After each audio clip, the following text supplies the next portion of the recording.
Okay, hello and welcome everybody to the second day of our conference, Genome Editing in Europe, New Agenda or New Disputes, which is jointly organized by the German National Academy of Sciences and the German Research Foundation. My name is Henning Steinecke. I'm a policy advisor here at the National Academy, and I will be your host for the next session. First, one technical remark. If you like to post a question, just put it in the question and answer function in Zoom. We will then check all the questions. Usually it becomes a lot of questions here. Okay, now to the contents. Today we will widen our view to international approaches on regulating genome editing with presentations from experts around the world. The moderator of this session will be Piet van der Meer. Piet is professor at the University of Ghent and the Free University of Brussels. And he teaches biotechnology regulation and has been involved in this field for well over 30 years in various capacities. Most importantly, he has been involved in the negotiations for the GMO directives in the late 80s and also in the revisions in the late 90s. So Piet, the virtual floor is yours.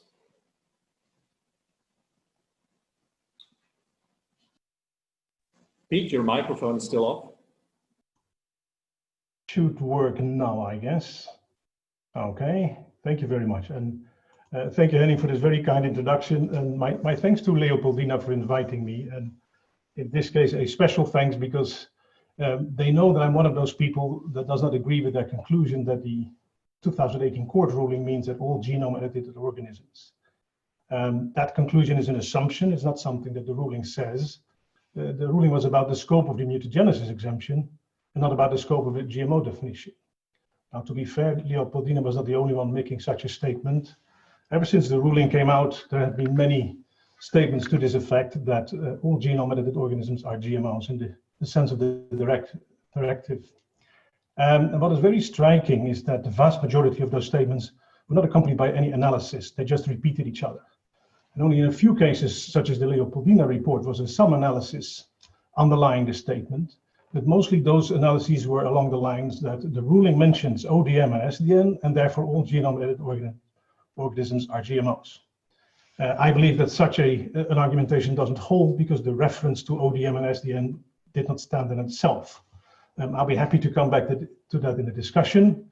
More importantly, the fact that the implication of the court's ruling are not settled also appears from the fact that the European Council has requested a study regarding the status of novel genomic techniques under union law. Had that been clear, then the Council would not have requested this. So I can only hope that the Commission will come with a thorough analysis of the ruling and of the GMO definition in relation to genome editing and other novel genomic techniques, because this uncertainty that has now continued since 2007 is very bad. To be very clear, speaking as a former regulator, it would be very poor governance if we would embark on a process of amending the law on the basis of incomplete reading of a court ruling. Finally, as another kickoff for the discussions later on, what also adds to the uncertainty is the ease with which people make blanket statements in this whole debate. I've heard yesterday several times references to a ban on GMOs in Europe. There is no ban. I've also heard the statement that in other countries genome-edited organisms are not covered by the regulations. That's not correct. Some are not. We will hear that later on today. So with this brief introduction, I'm happy to give the floor to Professor Lonneke Poort from the Erasmus University of Rotterdam and the Commission on Genetic Modification of the Netherlands. Lonneke, the floor is yours. Thank you, Piet. Well, you opened the floor with quite a statement on the court ruling. I will try to share my my screen. Files, just a second. It's not working now.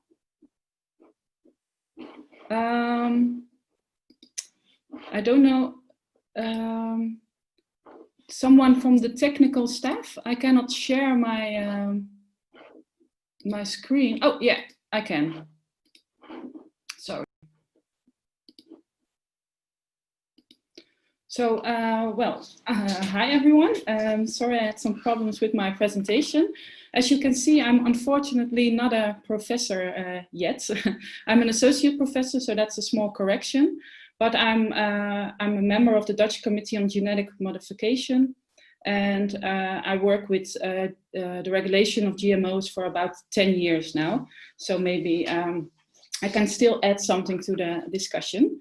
I was asked to outline the regulations on GEOs in Europe, and a lot have already been said about this topic.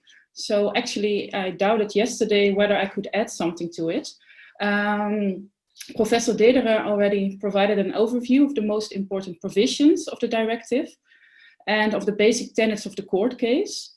And I favor his explanation of the front door and the back door metaphor, and I will try to add something to that.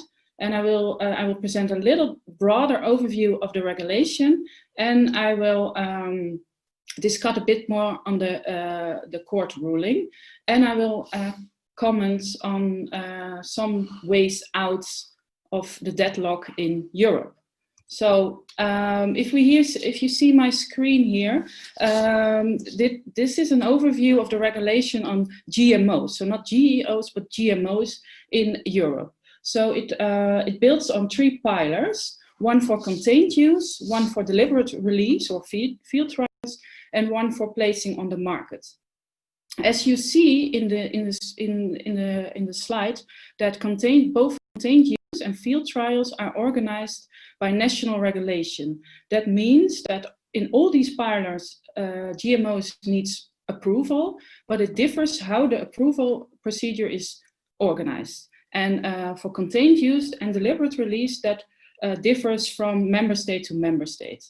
So, and in all these procedures, risk assessment is a key point, but only for placing on the market, there's a kind of a different procedure. There it's not only risk assessment, but also risk management. And I will explain why this is.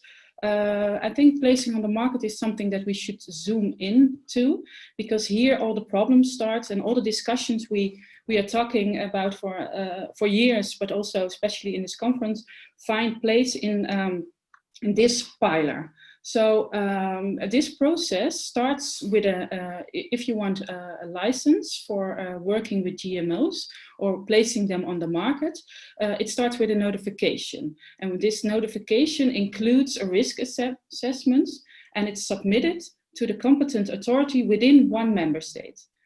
And this authority assesses the application and submits it to the EFSA, which assesses the application then and gives a recommendations to the committee. And it's only about a risk assessment. So here the risk assessment part finds place. The committee sends the proposal in which they say licensing or not to the member states, and they discuss it, and they have to vote and need to arrive at a decision based on a qualified majority.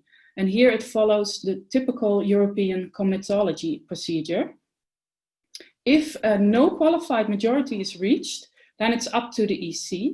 They can revise the proposal, or they can send it to the appeal committee, which is again consists of representatives from EU member states. And again, they have to decide by a qualified majority. If that fails, if that process fails, then it's again up to the European Committee to make a final decision. Well, you can all imagine, and you all know, most of you are scientists, this procedure is very time consuming and can become really complex. And especially in European practice, member states never reach a majority, a qualified majority, and it always ends up that it's up to the committee to make a decision. And the committee seems reluctant to do so, and here we have a kind of deadlock. Piet was referring to a ban of GMOs, but it's I would prefer to frame it in terms of a deadlock. So the procedure are stuck. And trying to break through this deadlock, the EU implemented the Directive 2015 and 412. And that makes it possible for member states to restrict or prohibit the cultivation of GMOs in their territory. And it was expected that due to this possibility, member states would not longer vote against licensing, but again, the deadlock remains. They didn't change their voting behavior. But we could question if, because this conference is not about GMOs, but GEOs. So back to the question that was asked to me, how is it organized? How are GEOs regulated? And then we zoom back, we come back to the first slide. And I marked the contained, used, and deliberate release.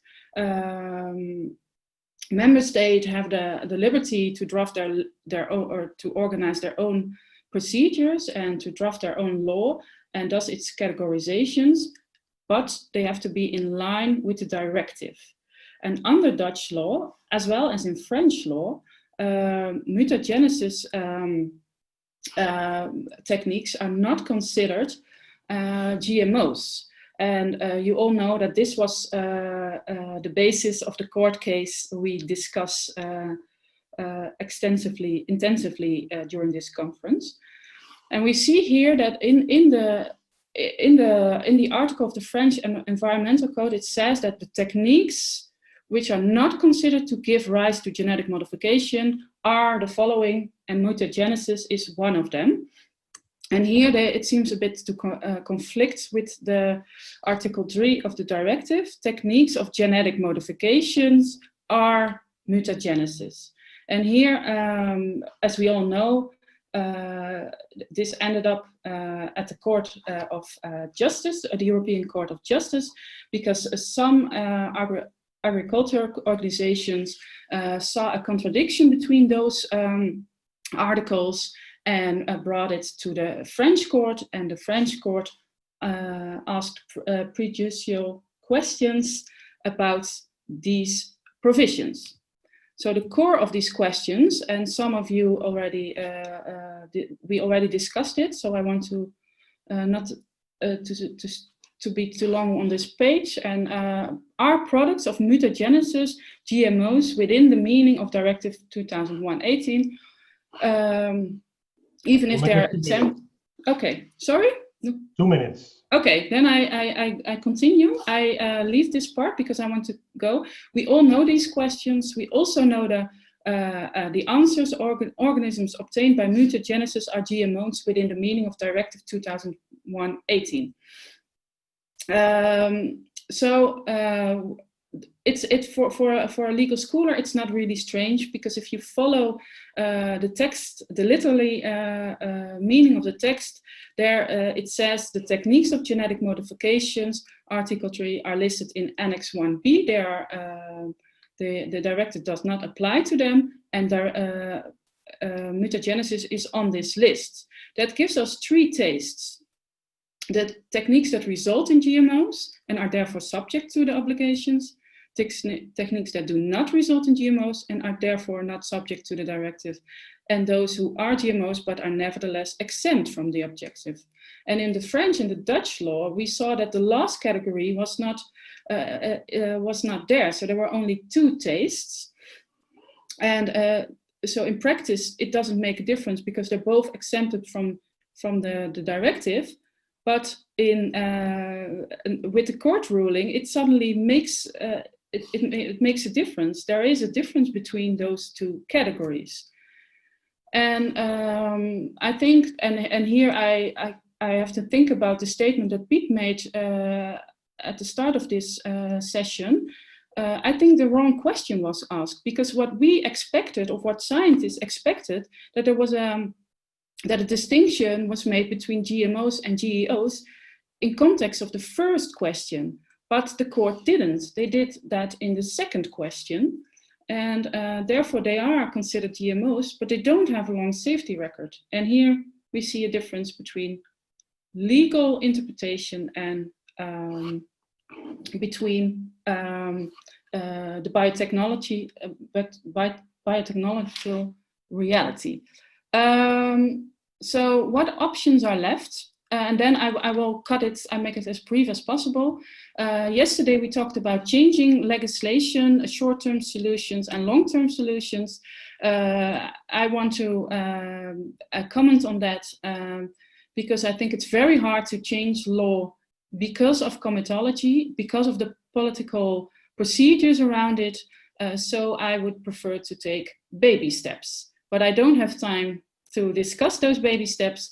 So if you have any questions on it, I can answer them after my presentation, or you can email me about it. And I have a paper on this, so I can send it to you. Thank you. Thank you very much, Lonneke. And I very much agree with you what you said, that the difficulty here is the difference in interpretation between scientists and lawyers, and that has confused the debate tremendously. We will see this coming back, I trust, in the discussions and how to find a way forward. As I'm being instructed to stick to the time by Henning, I'm inviting the next speaker, which will be Professor Corinne Ludlow from the Monash University. Corinne is also a lawyer, and without further ado, I hand you the screen over to you, Corinne.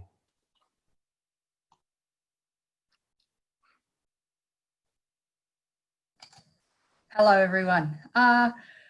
Thank you to all of you for inviting me to speak with you. It's an honour. So Australia has two national regimes that are particularly relevant to the regulation of GEOs and GMOs. The first one is the Gene Technology Scheme, which regulates what we call in Australia genetically modified organisms, or GMOs, including crops, from R&D through to commercial production. We also have a separate national food regulatory scheme which regulates GM food. Like the EU's approach, Australia requires all dealings with GMOs and GM food to be authorised under the relevant schemes. But there are different forms of authorisation corresponding with the potential risks posed by the particular GMO. So the current state of what I'll call GEO, genome edited organisms in Australia, is that the various regulators have decided that GEOs produced using SDN1 or null segregates will not be regulated and are not regulated, but they are still considering how to further modernise their regulation to address GEOs. Some amendments have already been made to the Gene Technology Scheme, but further amendments can be expected. Neither scheme regulates GEOs created using SDN1 or null segregates, but that is for different reasons. While the use of gene technology is the trigger for both of these schemes, the schemes use different definitions of that term. To copy Hans George's wonderful explanation yesterday, they use different front doors, which, as you can imagine, causes some confusion. If you can look to the bottom line on this table, you can see the two different definitions used by the two schemes. And what that means is that for the Gene Technology Scheme, all genome editing is gene technology, but for the Food Regulatory Scheme, that's not the case. So if we focus in on the Gene Technology Scheme first, this scheme was reviewed in the past few years and amendments were finally made at the end of last year in response to GEOs. As I said, it has been decided that genome editing is gene technology for the purposes of these regulations because genome editing modifies genetic material and that's all that is required.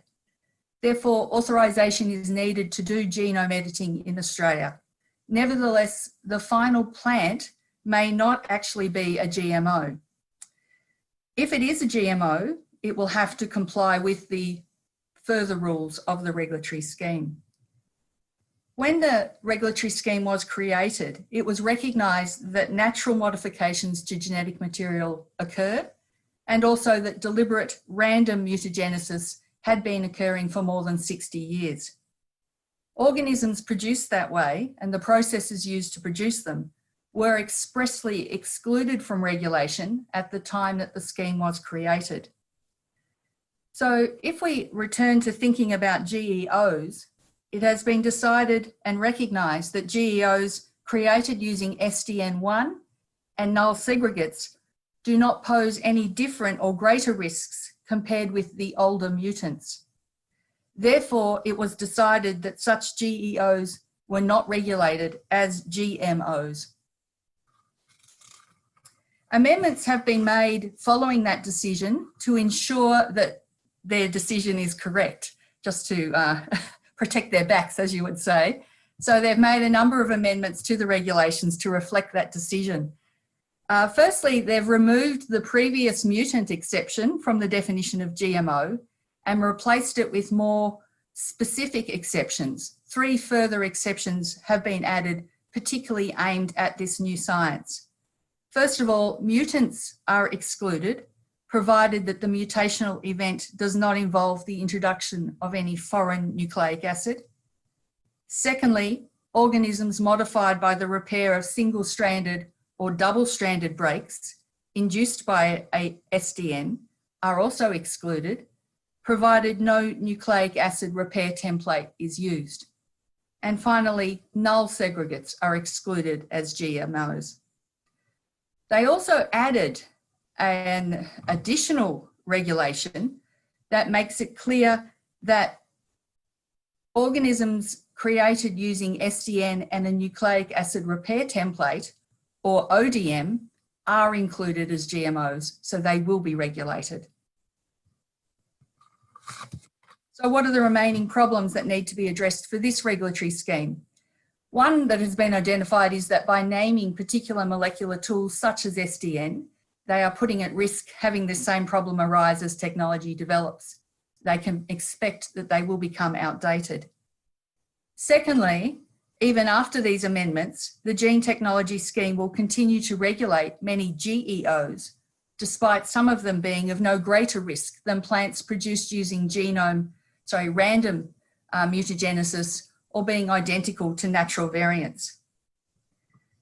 The regulator and policy setting body have confirmed, though, that they will continue to use a process trigger. They will continue to use gene technology as the trigger point for regulation.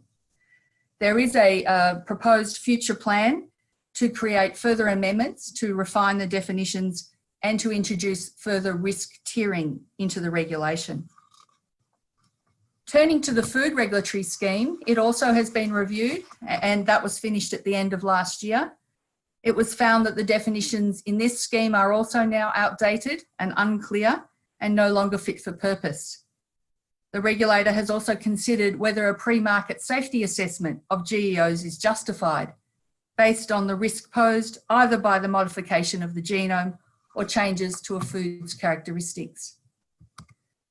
Based on the regulator's interpretation of what gene technology means for this scheme, remembering it has a different definition to the other scheme, they've created 3 classes of techniques used to modify genomes.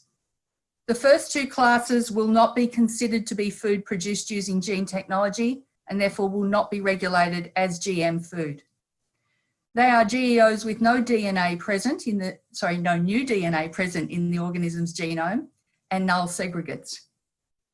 The third class will be regulated as food produced using gene technology and is therefore considered GM food. This class comprises GEOs where the organism's genome contains new DNA, such as where transgenesis, cisgenesis, or intergenesis are used. These are considered to be recombinant DNA techniques and therefore fall within the relevant definition. However, the regulator has noted that the food produced by cisgenic organisms would be similar to food produced through crossbreeding in terms of the risks that it creates. So what are the problems that are remaining for this scheme? They are now considering how to modernise their definitions to address the identified problems. They're also addressing whether to change to a process or product-based definition system. They are considering whether food produced by organisms in class 1 and class 3 will require a pre-market safety assessment, although they have noted that they would exclude some foods in class 3 from such an assessment. Thank you. In 2020, so February this year, the Food Authority began the process of making these amendments and undertaking these further studies, but that process has been stalled due to the pandemic. Nevertheless, we do know that the Food Authority considers that the risks posed by GEO foods are not great, and that after 20 years regulating the traditional GM foods, it's very unlikely, they think, that unintended changes will be harmful or any more dangerous than changes from random mutagenesis or conventional breeding. They've also said that cisgenesis and GM rootstock grafting, organisms created in those ways, could be excluded from a safety assessment. So in conclusion, the relevance of the fact that GEOs will in some cases be equivalent with conventionally bred plants or even naturally occurring variants is still under review by both regulators. Domestically, the different definitions is permitted in a legal sense, but it is causing confusion for consumers, producers, and also the regulators themselves. The regulators have also acknowledged that there can be important economic consequences if regulation is unclear and that they still have some work to do. Thank you. Thank you very much, Corinne, for a very clear explanation about a very complex situation, especially having different regimes and differentiations. That too we will be discussing in the Q&A aspect. Let's move quickly to the next speaker, Professor Tetsuya Ishii from the Hokkaido University in Japan. Tetsuya, very good to see you again, and the floor is yours. Yes.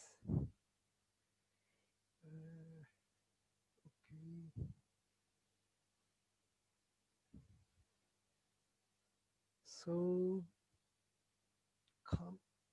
okay. Good morning or good evening. I'm Tetsuya Ishii from Japan. I'm with Hokkaido University and the Science Council of Japan. Today I talk about GEO, but at first I want to talk about GM crops and Japan's. Then I introduce one example of field trial gene edited crop. Then I explain the regulation of genome editing in Japan and the status quo of GEO in Japan. Then I round up the future agriculture genome edited product in Japan. So Japan is one of big GM importers. Here, Japan, it is light greens. Light green means importing biotech crops. Now, Japan approved many GMO, especially GM crops. But in Japan, it imports much amount of GE crops, but there is no commercial cultivation of GE plants for food in Japan, and no approval of GM animal for food in Japan. Please keep it in mind. This is a very complex picture, but I want to explain. Genome editing is start by using artificial DNA cutting enzyme, nuclease. It's normally bacterial enzymes. Then if researcher introduce this nuclease, it can be the form is a DNA, mRNA, or protein. This is very important. And SNN 1, 2, 3. And I want to pay attention to SDN2 because this process is similar to SDN3. It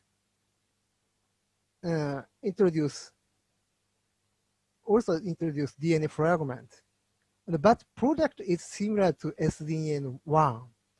Please keep it in mind. And the defect is off-target effect and unintentional gene insertions. This does not mean this SDN3 or gene insertions. So first field trial of G crop is ongoing in Japan. It was approved 5 years ago. Then it is further going to cultivate it in the field. This rice was employed CRISPR-Cas9 to disrupt two different genes to increase grain size and numbers. But this trial was approved as a use of LMO without content because several Cas9 gene copy integrated in the genome of rice. So this is genome edited rice is the approved. Its use was approved by other one of GMOs. Then 2 years ago, the government set up integrated innovation strategy. The government said 6 different ministries to consider clarify handling of GEOs under the Cartagena Act. It is a GMO laws. And also the product, the food product, consider it Food Sanitation Act. So its order was 2018, but the government imposed that this task to finish within this same years. It's a very big task. In the papers, promoting public important understanding is stressed, but it emphasizes public benefit. So this is a very complex picture under the scheme of regulation by Cartagena law. But I want to, you pay attention to exemption items. So if you want to exclude any GEO from the Cartagena law, you can amend these items, but the ministries did not touch law and ordinance. So how did consider the regulation of GEO? They issued a tentative policy document, especially Ministry of Environment, Ministry of Health. The paper read the handling of GEO, other ministries. So MOE's paper direct the Ministry of Science and Technology and the Ministry of Agriculture. Ministry of Health paper direct Consumer Affairs agencies. So I want to pay attention to this difference. Under the Cartagena law, only SDN1 is excluded from the GEO by this tentative paper. But please look at this food sanitation under the food sanitation law, SDN1 and SDN2 were excluded.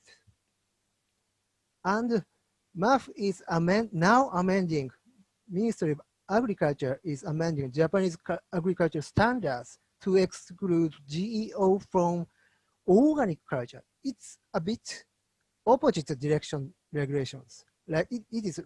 So MAF is dealing with GEO, likewise GMOs. So now Ministry of Health want to promote public understanding of GEO. They made this brochure for consumers. So explain what kind of difference of any breeding techniques. Then the off-target effect. The question and answer is off-target effect is very serious. So the answer is because mutant with unwanted trait can be screened out by mating and section. The possibility of GE food being harmful to health is considered very low. Simply explained so, but where is evidence? And does this work for risk communications? So you have 2 minutes. Yes, Minister of Health explained how to notify into information on GE food. Then the ministry issued a tentative paper to exclude some type of GEO from GMO regulations, but ministry asked researcher or developer prior consultations. So this process is needed, but this is not mandatory. So in this situation, SN1/2 is not reviewed, but just submitted information is announced on the ministry website, and the company can distribute for sales. But now, this scheme is introduced 1 year ago, but there are no notification on GEO food made via SDN1 or 2 or field trial on SDN1. Tetsuya, can you come to conclusions, please? And yes. To the organizers, can I get the video back, please? Yes. So I want to say Japanese regulatory approach is not optimized. So because Japanese companies seek possibility outside Japan. This company asked the US Department of Agriculture to confirm their GE tomato is not plant-based under US GMO regulations. So I want to conclude this sentence. In the near future, the first agriculture GEO in Japan could be an important import from US as the first GMO was. Thank you for your attention. Thank you very much, Tetsuya, for your, again, a clear presentation on a complex situation. I think these three presentations were good food for the discussion. I understand there are quite a number of questions, and I hand over to Henning to read out the questions. And if you can start with the ones directed to specific speakers, okay? Yes, thank you. Actually, there was a question directly to Lonnie Port asking if it would be maybe feasible an amendment of implementing regulation, laying out the risk assessment approach for GM foods and feed as an alternative option. For example, by requiring less data for certain types of genetic modifications. And another one, actually, there was a lot of interest on the Australian approach. And one question was already answered, I think, regarding multiple use of SDN1. But there is another question popping up like 3 times, if multiplexing is excluded in the Australian approach, especially if there is no repair template used. Shall I start, Henning? Is that? Yeah. Yeah, okay, thank you. The question was whether it's possible within this framework to have some kind of procedure that for some organisms less data was required. But I also read some of the questions that also refer to how is it possible to regulate when we have a long safety records. That's the way I understood the questions, and that was actually the point a year ago, or it's almost half a year ago, I published a research report together with a few colleagues, Willem-Jan Kortleven and Hans Bergmans and Rick Kleinjans, and there we were exactly discussing these kind of options, and I think that option to make to find a way to get a long safety record is one of those baby steps. And there are actually 2 ways to get to that. And one is bring it to court again, ask a prejudicial question, because that's something that is still unclear what is meant with a long safety record. So it is possible to ask a question about that. And I think that's not involved. That has nothing to do with those political European situation of comitology. So that's a way out.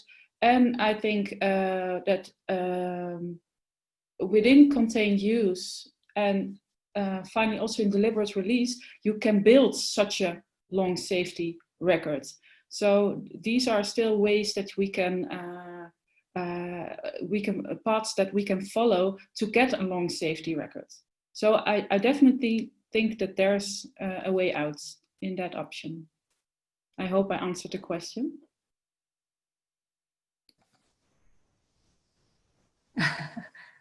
Okay, thank you. I'll answer the other question. Thank you for the question about multiplexing.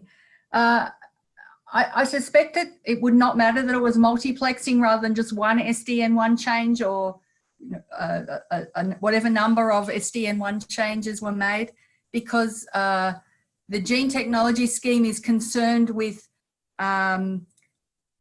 its ambition, I suppose, is to address concern about the fact that humankind can control what the genetic nature of an organism is and use a science. And so if it's made a decision that SDN1 changes don't raise that issue, they're more like what we've previously been comfortable with, I can't see why the number of those changes would change their attitude.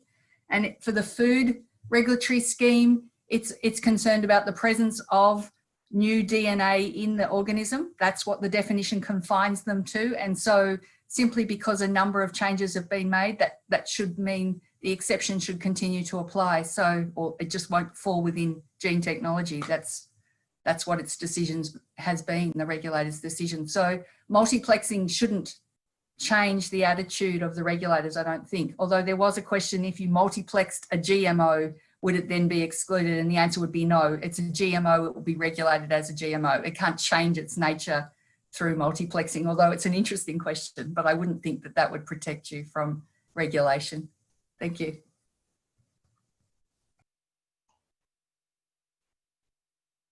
Okay, Henning, you have a few more questions, I guess, on your list. And let me urge all the speakers to be brief in their answers. We have only 20 minutes left. Yeah, I received actually a question from one of our speakers from yesterday as well. Petra Jora, she asked, what exactly should GEO mean? Because this could be very different kinds of organisms, from transgenic to mutants. And if it really does make sense to build such a GEO category, I think this question goes to everybody or whoever wants to answer. Actually, Henning, if you allow me as a moderator to just fully agree with that comment, I said earlier that this debate suffers from blanket statements, from oversimplifications. Genome editing, techniques such as CRISPR can result in very small changes and can result in very complex and advanced changes. And we should keep that differentiation in mind. And you see that differentiation in various countries' regulations. Small changes, SDN1 usually not covered, either exempted or not covered to begin with, whereas more complex changes using a template such as SDN3 are covered. And it will be very important to get clarity on this. But it's a very pertinent comment from Petra, and it's also one of the reasons why the court ruling doesn't define any of this. So therefore, you cannot read too much into it. We should stop doing that. And I'd be very interested to hear the views of the other three speakers. So the food regulator in Australia doesn't use the term genome editing. It uses the term new breeding techniques to try and indicate that it's broader, but the gene technology regulator is staying with genome editing as its term. Well, I'm more in line with, I agree with Piet. What he says is, we were dealing here with simplifications and categorizations, and that's always the problem with law, and I can say that as a legal scholar. I think that it's the same for GMOs, of genetic modification. It's defined in a legal context, and therefore at the moment it is in the law, it gets a different meaning than in biology or in chemics. So if we want to have a definition on genome editing organisms, we will face a similar problem, and we will have the similar discussions, because law tends to simplify and categorize, while it's impossible to do so for these matters. So I agree with Piet on that. Thank you, Lonneke. And Satsuya, any additional observations? Yes, I think genome editing is a newer biotechnologies. So in one thing, we have to see it from the process. But in another thing, you can see it just result or product. So in Japan, the Cartagena law and food sanitation law differently view genome editing or genome edited food. Thank you. And I think we will see this kind of differentiation appearing in many other countries too, in Latin America, in North America, and so forth. Henning, any further questions? Yes, actually there was a more or less technical question regarding the European court ruling and the opinion of the Commission. Didier is asking, the European Court of Justice argumented in the context of the Directive 2001-18 EC.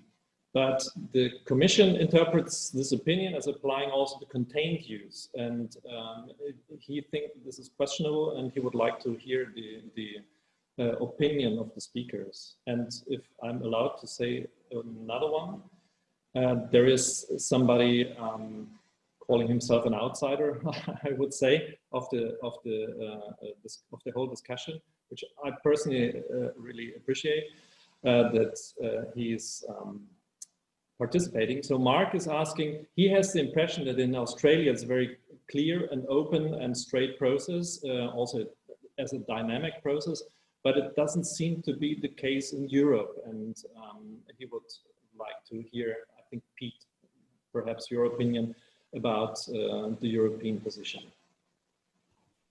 Okay, can I suggest that we first get a brief comment from Karin on the observation about the Australian system, perhaps Lonneke on the contained use, and I'll be happy to come to the last general observation. Karin?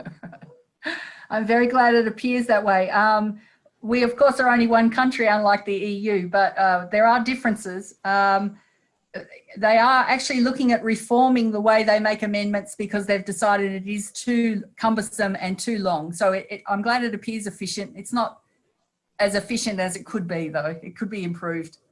Thank you. Yeah, I want to add something to that because I think it's a very interesting observation made here. And what when I heard the presentation about the Japanese situation, I see similar complexities as in Europe. And I was always thinking that it was one of the problems within the EU is that we have so many member states with different systems, but also different social backgrounds. But Japan, we can shake hands. It seems very complex there as well. That's an observation I want to make. Well, whether the European ruling also counts for contained use. I don't know how to understand this question, but my observation is that it also counts for contained use, but that within contained use we have less of a deadlock than in placing on the market, because it's easier in some member states to get a license or to get an approval. So here the problem is less urgent. But maybe Pete disagrees with me on this. I see him laughing. I give the floor to you. Okay. Thank you very much. Let me first agree with you on the first point. I always give this example. If you look at the US system, regulatory system for biosafety, it is horribly complex. It has 3 regulatory agencies with different definitions and different procedures, etc. Nevertheless, for long that system worked because it was one government that wanted it to work. The European system, and I've been involved in the development of it, is on paper very, very well structured and very straightforward, and it has worked for a number of years very well in the early 90s. But the one drawback that we have, and Lonneke mentioned it, is that this is not one country, this is 28 or now 27 soon. So therefore that adds a complexity that is in no system. The US system, if it would not be approved or decided by EPA, FDA, or USDA, but by the 50 states, would be very, very different. And so it all depends on the implementation there. As regards the contained use, I tend to agree with Didier that given the fact that the Contained Use Directive has its own definition of a genetically modified microorganism, which is slightly different from the release directive, I would dare to say, don't read too much in the court ruling and let's stick to release. Henning? Yeah. Okay, I have two more questions. There is one to Karim asking about the deliberate epigenetic modifications, if they have been subject to any discussion in Australia, which means not changing the DNA sequence, but maybe temporarily modifying by methylation using RNA. And the other one goes to Tetsuya, and if George is asking if he got it right, that SDN2 is regulated differently in Japan, not regulated under health regime, but regulated under environment regime. Okay, so with respect to epigenetic changes, which is a wonderful question, I know I've started thinking about it, but I haven't seen any indication that the regulators have. They haven't publicly released any information on that aspect yet, so don't know.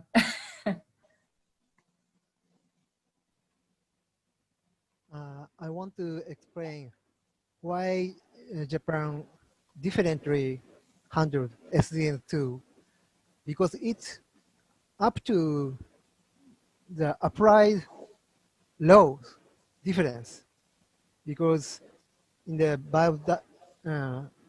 regarding the biodiversities, the Cartagena law see a bit, basically see GM product, but while caring about the process. But food sanitation law see the processed food. So it's a final product. So it focus on the result. So in this sense, SDN2 can be similar to SDN1, a bit small base change. So, in Japan, food sanitation law excluded SDN2 as well as SDN1 from the GMO definitions.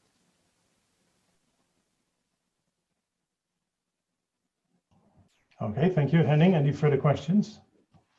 If I got it right, I think that's all the questions we received so far.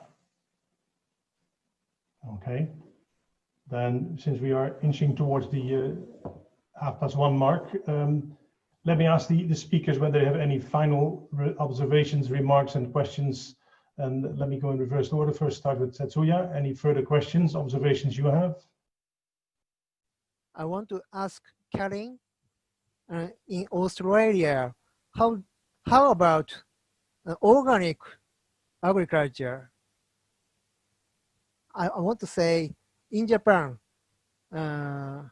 Japanese Ministry of Agriculture, CGEO, is similar to GMO. So they excluded GEO from organic food.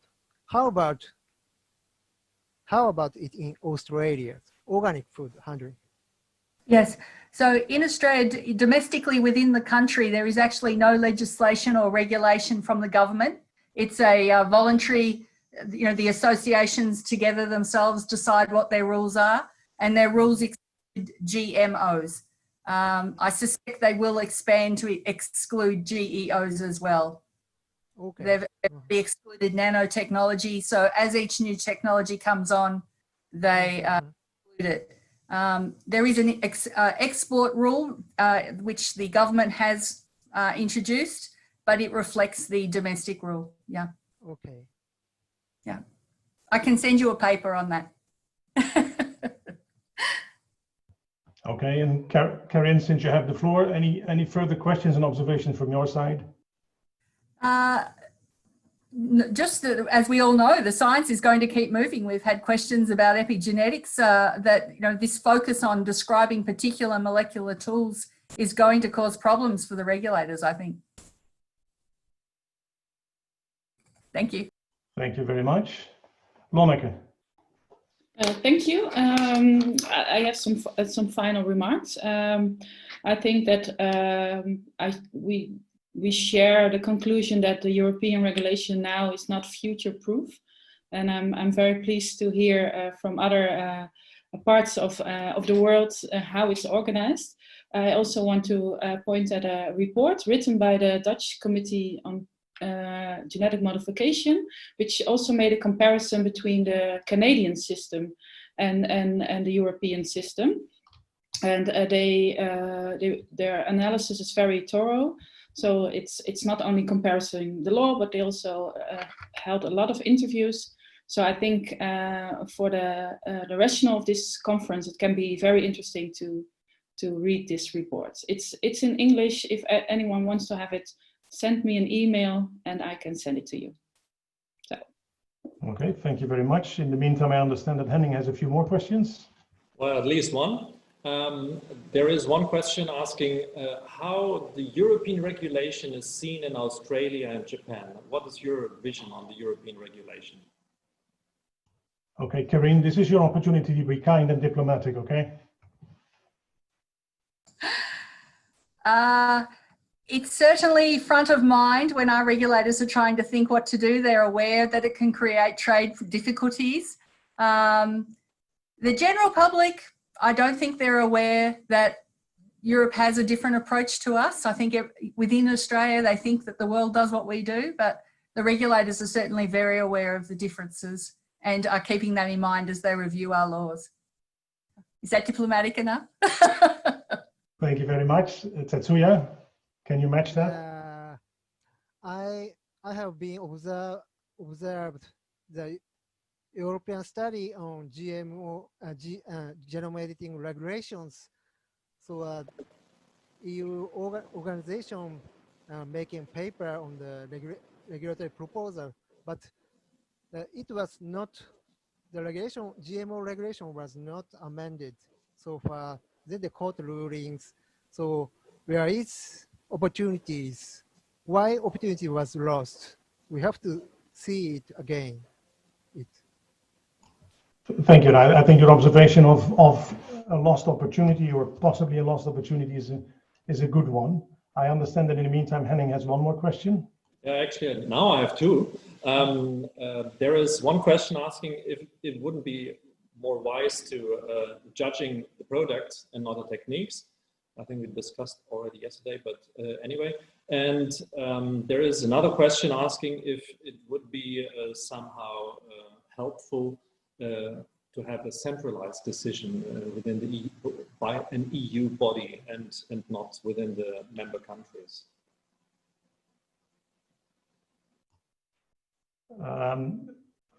Why not torture Lonneke any further? So let me take these questions, and I'll be happy to ask her view as well. Let me take the last one first about why not have a central authority. It happens in many other fields that there's just one central decision-making field. There are a few of those fields where we have seen the effects of subsidiarity, that some of the decision-making is still with the member states, or even pushed back to the member states, as we have seen with the regulation from 2015. This is just a very difficult political matter. And the funny thing is, when I worked for the Dutch government in the mid-80s and in the early 90s, I could see that the Commission was always very keen to grab as much power as they could and decision power. Now I see them just pushing back as much as they can because it's a very unfortunate thing. They want to get rid of it, whether it's pesticides or GMOs, etc. So this will be a balancing going back and forth for many years to come, I guess. Let me add a few more quick observations. First about this whole thing about product and process. The way these regulations are designed and written, if you read them very carefully, is they're process triggered and product based. And this, it has been published many times, that both the technique used and the resulting organism have to be taken into account. And that you can see in the article and the annexes that are there. Just connecting very quickly to the questions on multiplexing, that too is a very general thing, or a generalization. I would say in all those cases, ask yourself if the resulting organism is something that would fall under Article 2, i.e. whether that would occur in nature, that particular genetic alteration. And this connects and also to another observation about something that Corinne says, that we can be very specific now in detailing and defining genome editing. By the time we've done that, and it will take many years, there are new techniques again coming around the corner. And then you're back to square one, and you have to do this all over again. And that comes back to the question whether the regulation is future-proof. I would submit that it actually is that we can still sensibly interpret the definitions in a way that actually makes sense, that are proportionate, and that are along the lines of what is happening in other countries. But it all comes to interpretation. And I would just end with a very important line that I give my students almost every day: read the text, and read the text over and over again. I have been involved in these regulations for many years, and very often I just read an article and I think, hey, there's something in there. So just as that could be the last comment, because it is 1:30 now, read the text many times again. That would be a great step forward, and not oversimplify things. With this, Henning, I'm happy to give back to you again for further domestic announcements. Actually, my announcement is that we would like to see everybody, and even more people, in the next session, which will start. Sorry, I don't have it. 4 Berlin time, 4 o'clock Berlin time.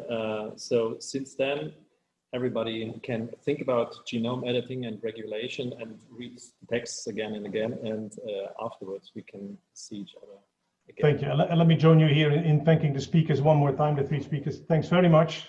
I know it's late in the evening for you, so very much appreciated. Thanks a lot. All the best. Thank you.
Hello, good afternoon, everybody. Welcome back to the last session of the International Conference Genome Editing in Europe, New Agenda on New Disputes.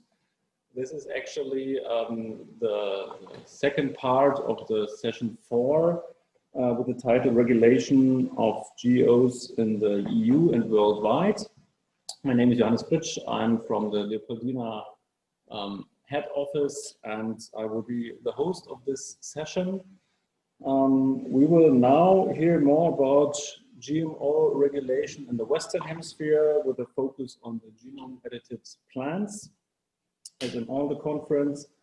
And yeah, as in all sessions before, the public audience can ask questions in the Q&A section, which is on the lower part of your Zoom window.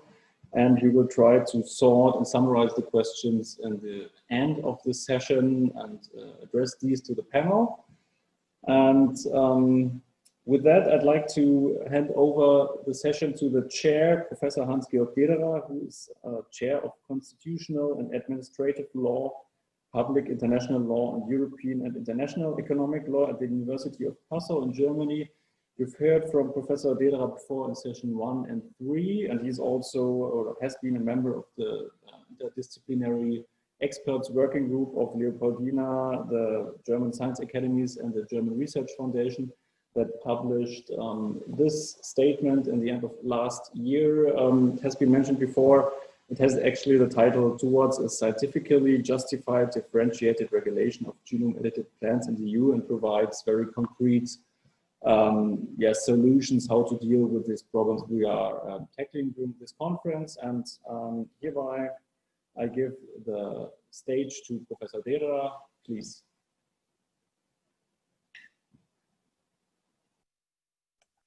So thank you very much, Dr. Fritsch, and welcome to all of you to our last session, that is part 2 of session 4.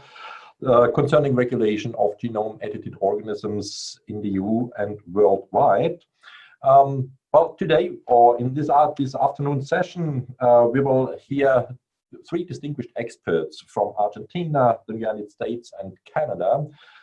3 very interesting countries as regards the regulation of GMOs, genetically modified organisms, but of course also genome-edited organisms. Argentina claims to be the first country, or the country which was the first country to adopt legislation or regulation that is specific or was specifically designed to regulate genome-edited organisms. So we are very glad to hear a very brief country report from Argentina by Martin Lema. And we'll also hear a very brief introduction to the US regulatory system by Peggy Grossman. The United States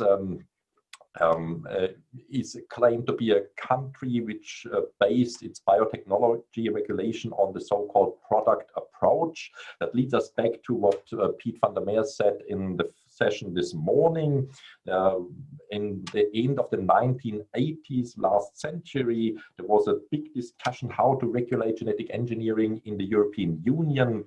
And one approach was the process-based approach, and one approach was the product-based approach, and was always claimed the United States follow a product-based approach, whereas Europe follows a process-based approach. But when we go into some more detail, then we will see that this is not really a black-white distinction. It's somewhat nebulous. If we go into some detail, we will see in Europe that the regulation is also a little bit product-based. And when we look into more detail into the US, I think the regulation is also a little bit process-based. Canada claims, I think, to be the country which has a real product-based regulation, a real science-based and product-based regulation, and this is due to the regulation of seeds, which and the trigger for regulation is novel trait. So we'll be really interested in getting information on the Canadian system by Stuart Smythe. So I think we should start after this very brief introduction, our talks. The first speaker will be Professor Martin Lehmer, who is professor in the Biotechnology School of the National University of Quilmes in Argentina. What is very important is that he has also experience as a policymaker in agricultural biotechnology. So he was and is heavily involved in actively regulating genetically modified organisms and also genome edited organisms. Please, Martin, the floor or the screen rather is yours.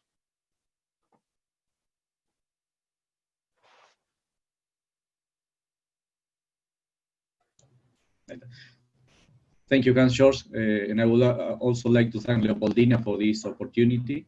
And hello, everybody. Now I'm going to share with you some of the Argentine experience in the regulation of gene editing applied to agriculture. So, first of all, our approach. That's it. First of all, our approach. The core of our approach is based on the LMO definition of the Cartagena Protocol, which is also the GMO definition for the Argentine regulation. These are the two main definitions in the Cartagena Protocol explaining what is an LMO and therefore a GMO for us. These definitions had a lot of redundancy and some aspects that are not relevant to this discussion. So the most important part of them is highlighted here.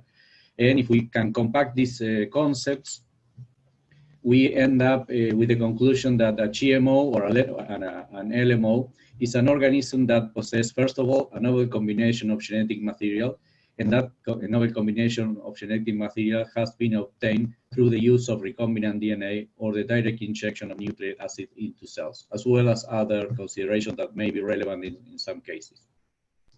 So with this in mind, we can produce like a map where in 2 dimensions we plot the different technologies that use molecular biology in one way or another for the genetic improvement or breeding of new animals for animals, plants, or microorganisms for agriculture.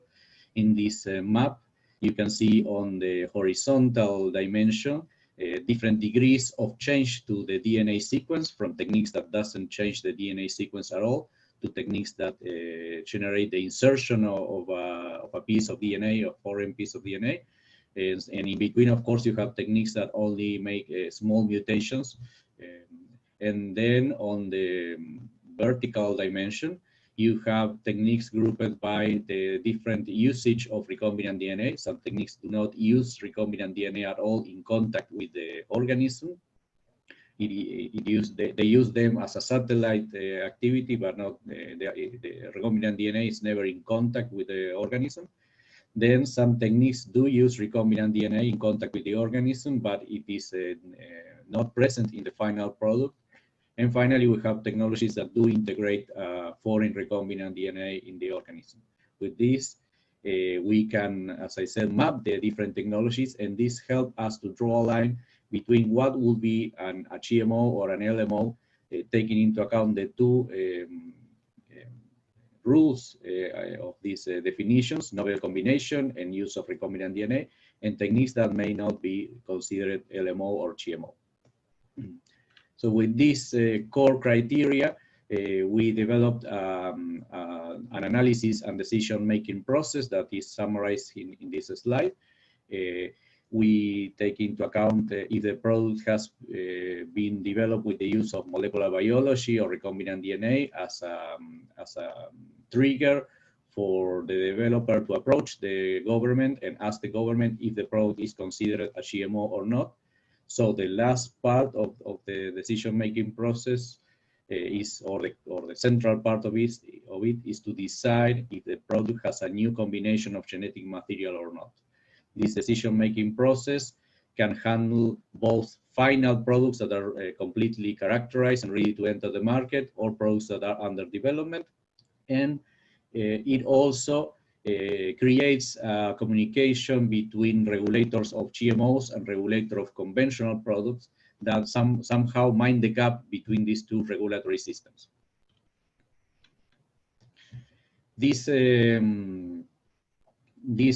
graph shows us how Argentina has been taking major decisions on biotech organisms for agriculture over time. In blue, you have the approval of GMOs since 1996, mostly crops, but also some GMO vaccines. And as you can see, it is always increasing at a certain variable speed. But then in 2015, we had this new regulation for genome edited enacted.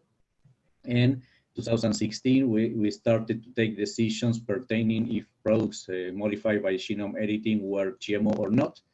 And the amount of decisions is increasing more steadily.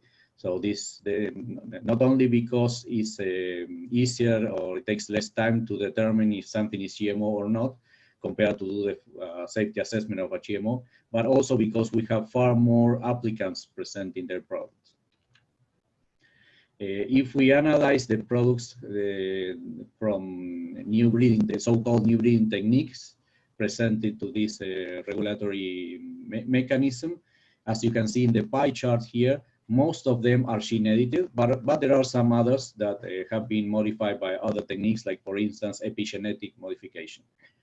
If we group them by trait and by the biological kingdom, we can see that there is a lot of diversity in both dimensions. I mean, we have products in animals, plants, and microorganisms, and also quite an interesting distribution between different kinds of traits for different purposes, traits for basic agricultural interest, traits for consumer preference, for industrial use, very varied. If we compare to the universe of GMOs that have been commercially approved, that's the graph on the lower right, you can see that the diversity is much reduced, no animals, few microorganisms. And as regards to crops, mostly we have blockbusters. This is maize and soybean with herbicide tolerance or insect pest protection. We call them blockbusters because these are products that can be sold almost anywhere in the world to farmers. They can be sold to farmers almost anywhere in the world. And that's mostly the kind of products we get in the GMO universe. But in the gene edited or new breeding techniques universe, we get a more important diversity that could also deliver new technologies to some agricultural chains or production chains that are local or of lesser dimension. Here is a comparison of the applicant's profile. On the right, you have products from new breeding techniques, which are mostly genome editing. And as you can see, more than half of products are coming from Argentine public research or Argentine biotech companies. And pertaining the other half, most of that other half is coming from abroad, but for medium enterprises. And of course, the system is not excluding multinational companies, and they are present to a certain extent. If we compare this to the profile of applicants for GMO products, the situation is completely reversed. Historically, we have only the deregulation. In Argentina, as many other countries, we have the deregulation of multinational companies, and it's very difficult for local developers and national researchers to deregulate a product. So these are a few examples of these Argentine developments that came to the Biosafety Commission, to the government, and the government say this product is not GMO. This is an example of coming from our National Institute of Agricultural Technology on crops. This is a startup company that was created in Argentina solely to develop genome edited crops, because the regulation in Argentina and some neighbor countries is working in the same way, open to have clarity on the status, legal status of these products. And also we have now, we have here in the screen an important Argentine seed company that didn't have until now biotechnology of its own, but now it has invested in having a biotechnology, molecular biology lab in order to develop gene-edited varieties of its own property.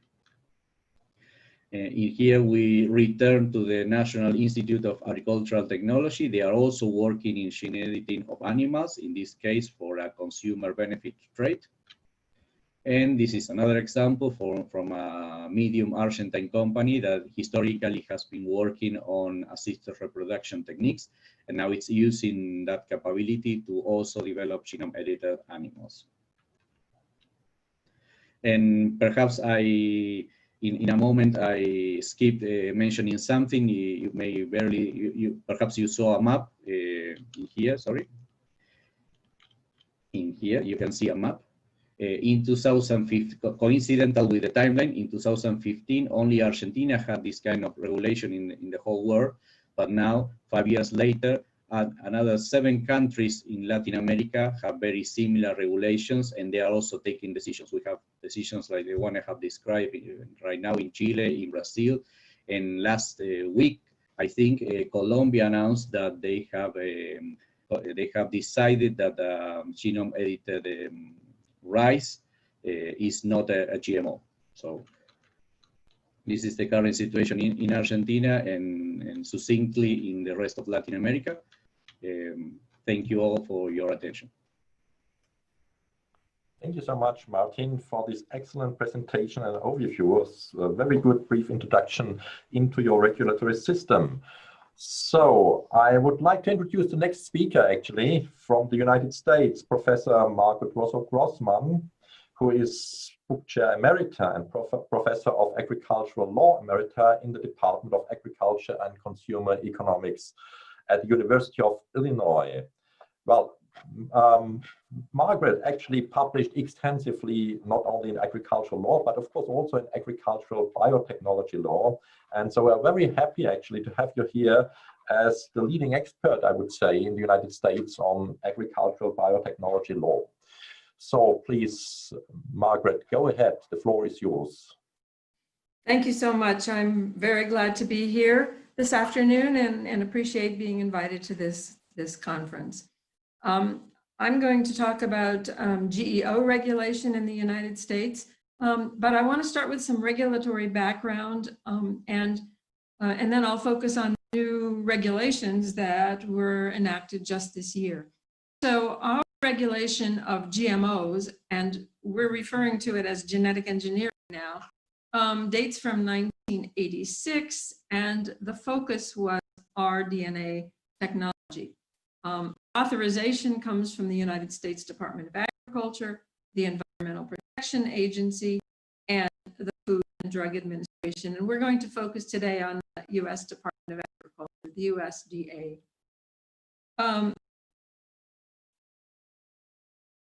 Okay, so the U.S. Department of Agriculture works from an organization called APHIS, the Animal and Plant Health Inspection Service, and its biotech regulatory services.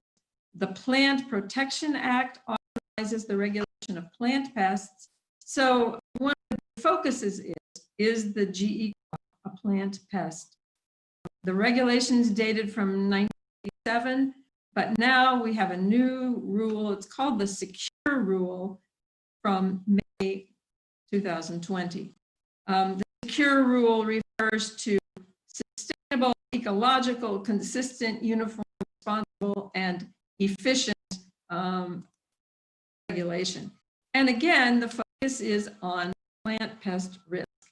And I've put a little definition there. The plant pest is any living plant and other things that can directly or indirectly injure, cause damage, or cause disease in a plant or plant product. The regulations are at 7 Code of Federal Regulations, and they're phased in between August and the 1st of October 2021. And the definition of genetic engineering is broad. Techniques that use recombinant, synthesized, or amplified nucleic acids to modify or create a genome.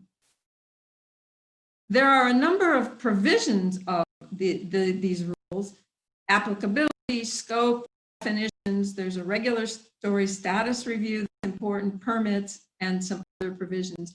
And we'll focus on applicability because that's where the new rule focuses on GEOs. So this shows how this system works very broadly. There's a system of exemptions and confirmations. There's a regulatory status review, and then there's a permitting system. And this slide indicates sort of the impact of each of these various stages. And what we're going to focus on mostly now is the exemptions and confirmations that govern the GEOs. This is on the USDA's website, so it's easily available. So in the 2020 rule, GEOs constitute genetic engineering. It's really clear. APHIS has never taken the position that genome editing does not constitute genetic engineering because that would be inconsistent with generally accepted scientific characterization of genome editing. But what the 2020 rule does is it codifies earlier USDA policy for GEOs, a policy statement from March 2018. And it also ends a procedure called Am I Regulated, in which those who develop new products could send a letter to USDA and ask if they're regulated, and the USDA would respond. And there have been 166 of these. Slightly less than half have been GEOs, and most of them, the USDA has declined regulatory jurisdiction.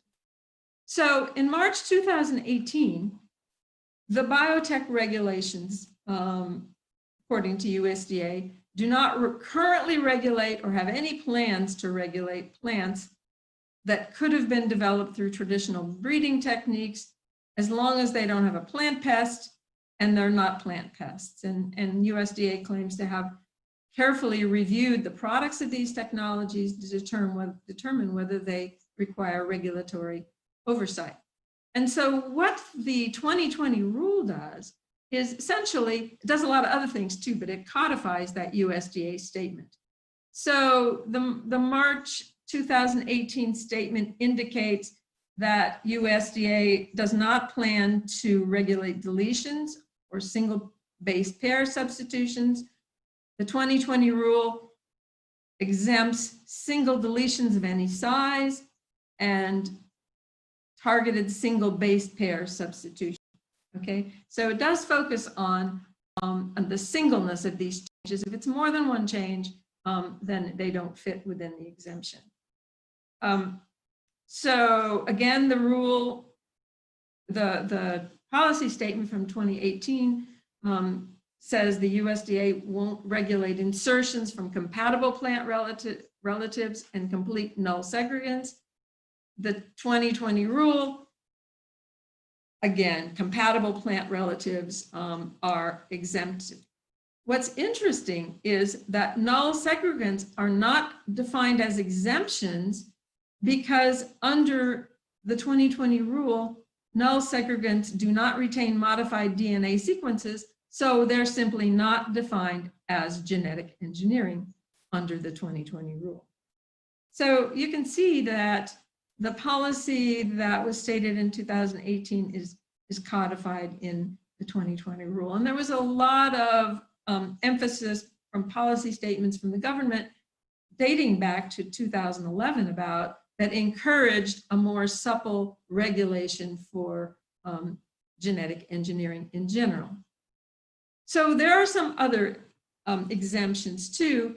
One is that there can be added additional modifications that could be achieved via conventional breeding. This is the kind of future proofing of the new rule. And there is a regulatory process for adding exemptions, and it will require public notice and opportunity to comment from the public. Other things that are not regulated are plant trait mechanism of action combinations that have been evaluated via regulatory status review, and we'll talk about that briefly, and determined not to be regulated, and things that went through the whole permitting process and got non-regulated status under the 1987 rule. And those plants that aren't regulated under Am I Regulated, that we talked about before, are also exempt from following the provisions of the 2020 rule. One of the controversial aspects of this is that there's a process called self-determination in which developers decide if a new organism is exempt. There's no requirement of notice to APHIS, USDA, which has caused some comment and disagreement. But there is something that's referred to as a voluntary confirmation process. The developer will send detailed information to APHIS and ask if APHIS agrees that the exemption applies. And if so, then APHIS will post a confirmation letter on its website. And USDA in its rules said this should help to market products both domestically and internationally. And there's also a guidance document for developers to tell them how to request a confirmation of exemption. It's true that APHIS has noted that some GEOs will be regulated if they pose a plausible plant pest risk. So every GEO is not going to be exempt. If a GEO isn't exempt, and for other products that are exempt, there is a new process called the regulatory status review. And this replaces the complicated petition for determination of non-regulated status. It assesses the likelihood and magnitude of plausible plant pest risks. Interestingly, it does not require field trial data, although APHIS can request more data, including field trial, to assess risk. If APHIS does not find a plausible plant pest risk, then the GE plant is not regulated under the 2020 rule. But if there is a plausible plant risk pathway, the developer can request a more detailed review or can apply for a permit, or both sometimes. So permits are still in the system, and if the regulatory status review found a likely risk of a plant pest, or it's not certain, or the developer wants a permit, or the GE organism fits in a regulated category, then there might be a permit. And there probably are reasons why developers would seek a permit, particularly in terms of trade. The regulated categories for a permit are a plant trait MOA that isn't evaluated or held to need a permit, an organism that's defined as a plant pest, products for pharmaceutical or industrial use will always require a permit, and then there's a list of some non-plants or microorganisms with a plant pest risk. And for more information, I'm publishing an article in the European Food and Feed Law Review, probably around the end of the year. It should be out. There are trade issues with all of this, I think. The usual issues about asynchronous approvals and low-level presence, but in terms of gene organisms particularly, a variety that isn't regulated in the United States but is subject to GMO regulation in the EU will be a problem. Some of these varieties don't leave any markers, which is difficult. And then there are questions about labels, because it seems to me that under our bioengineered food labeling law, these GEOs will not require labels. And then traceability is going to raise some issues too. Regulatory systems differ, and of course, trade is subject to the rules of the importing country. And in the comments from the proposed rule, I think a lot of stakeholders actually feared trade disruptions. Will trading partners accept the US regulatory changes? APHIS is fairly optimistic about this.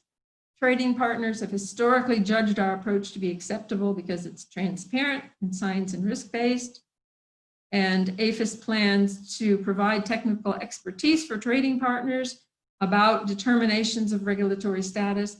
And also, there's going to be a lot of public information available. There's an MOA table that's actually already on the website that gives information about deregulated varieties and from the regulatory status reviews. And then the confirmation letters for exemptions are going to be posted, and that's particularly important for genome edited organisms. So, kind of in conclusion, innovations in biotechnology will be important in the future for agricultural production.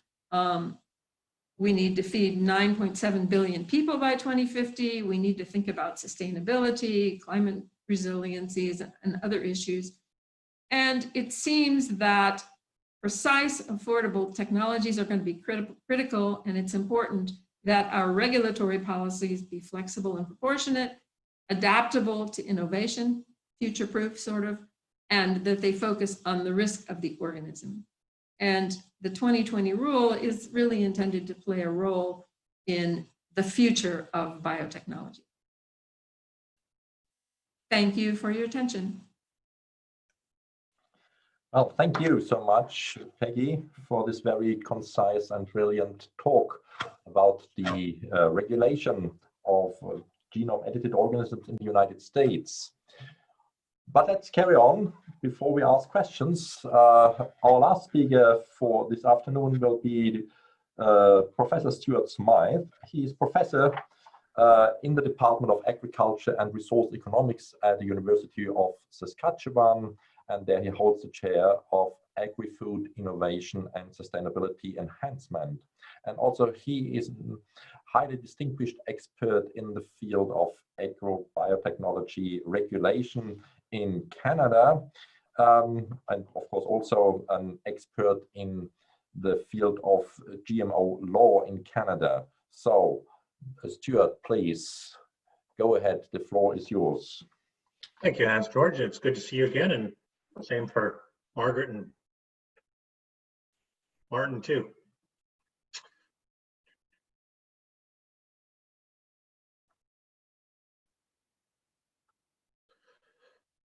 So thanks for the invitation to talk a little bit about how Canada regulates GMOs and gene-edited products.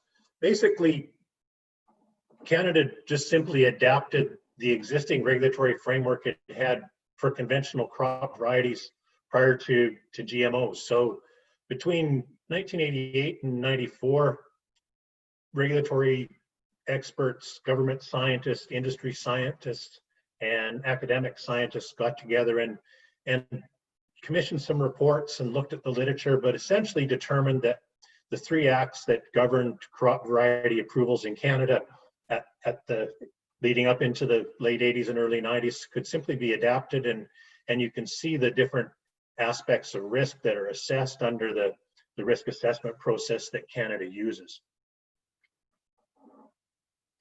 So when it comes to gene editing regulation, the same 3 acts will be used to assess the potential for risk from any gene edited variety.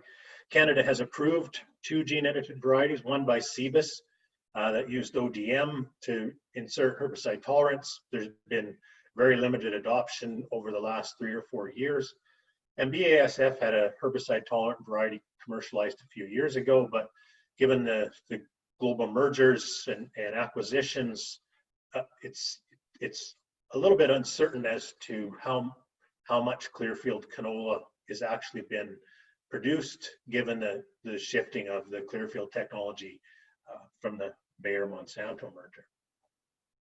So one of the ways that the industry in Canada has signaled some concerns to the regulatory agencies, the CFIA and Health Canada, was that plant breeders and the industry were expressing some concerns about the application of novelties. So 3 years ago, a workshop was held by the 3 groups listed there as organizing it, and really expressing the idea that there needed to be more definition of exactly what was novel, what could be done within the plant genome that would trigger or would not trigger novelty. This is particularly the case for the public institutions, the universities and public sector variety development, because at my university, for example, they don't develop anything that will be a PNT simply because our university doesn't have the capacity to have two parallel streams, one for non-PNT varieties and one for PNT varieties. Our regular plant breeding system is taxed to the margins in terms of land availability, lab availability. So to have a separate parallel stream is just simply not economically feasible. And one of our plant breeders told me that really what drives all variety development is yield enhancement. And there's a great deal of uncertainty about what level of yield increase is going to trigger novelty and result in a PNT. And a couple of the breeders I've spoken to, and one in particular, said that if they get a line of the crop that they're involved in developing, if the yield bump is over 20%, then they make sure that that variety doesn't go forward for commercialization because of concerns about it triggering a PNT. So this lack of definition about novelty is hindering the development of truly innovative varieties, because the varieties that are going forward will have lower yield increases than what might be the case. So since this workshop was held in 2017, Health Canada has initiated and just concluded 2 years of roundtable discussions with industry. They're committed to having public consultations that will begin in January with a full report or program provided by April. I did a survey with about 100 plant breeders, which was about 25% of the plant breeders in Canada 2 years ago, and asked them about their use of gene editing, and also whether they viewed the existing PNT regulations as a barrier to their research. So you can see that when we did this survey 2 years ago, a third of plant breeders in Canada were using it, and 2/3 expect to be using it at some point by next year.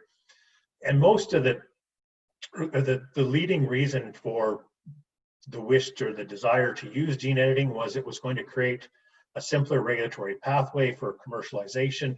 And you can see that of the public plant breeders, public sector plant breeders that responded to the survey, 100% of them indicated that was their reason for adopting gene editing technologies. Yet as we pushed into the second aspect of the paper or of the research, you can see that plant breeders overwhelmingly hold the perspective that there needs to be a credible review of exactly what PNT regulations are and how novelty is going to be applied. And so you can start to see some of the costs creeping in due to the lack of regulatory certainty. 1/3 of plant breeders had determined that if their variety was going to be a PNT, they ended research on that with that line. Just over 20% have had research proposals turned down due to uncertainty around PNT.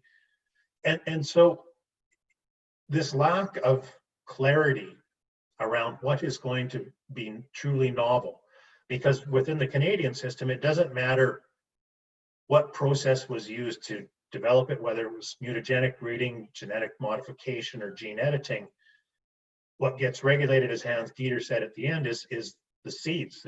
The product at the end of the day is what gets regulated. The process is irrelevant. So to give you a bit of an idea that there's definitely some confusion what is novel, and there needs to be more clarity about that. We're finding that there's a definite barrier to the lack of novelty. And to give you an estimate as to what we think this could be costing the Canadian agriculture sector on an annual basis, there's somewhere between $800 and $1 billion invested in ag R&D in Canada annually. And so with 1/3 of breeders saying that they're ending or halting research programs, we sort of roughly estimate that could be a direct cost of $100 to $300 million. And when these potential varieties are being halted, that are particularly higher yielding varieties, when we extend that to the farmer adoption of new varieties that are lower yielding than what the case might be, based on the the annual value of crop production in Canada, we estimate that the farm level losses could be reaching $1 billion annually. So this lack of certainty about what is novel, what is not novel, particularly as it relates to yield increases, is an expensive barrier within the Canadian ag industry, costing somewhere between $1.1 and $1.3 billion annually. So thank you for the invitation, and I look forward to the questions for the panel. Well, thank you so much, Stuart, for this very, very interesting and in-depth analysis. Also a brief analysis, but analysis of your regulatory framework and also the effects it has on innovation. That was really quite interesting. But now I think I will hand over to Johannes Fritsch, and he will read out some of the questions. Is that the case, Johannes Fritsch? Yes, thank you. Okay. So there have been several questions. I try to sort them somehow. So there's a lot of questions around trade disruption and how you consider the world trade being major exporters also to Europe. So there's a general question to all three of you. What are the implications of this way of regulating GMOs and GEOs in your own country, and maybe also with a peek to the European interpretation of how to regulate certain organisms that are not being declared a GMO in your own country? And there's one specific question in this area to Martin, if this even, let's see where it was, if this view on the trade disruption plays a role in the process of classifying these organisms as a GMO or not. So I guess you have this clear process, but the question is if with view on the possible trade disruption, if this plays a role in this process. So, Martin, do you want to start? Yeah. Yes, thank you. So I have seen both questions.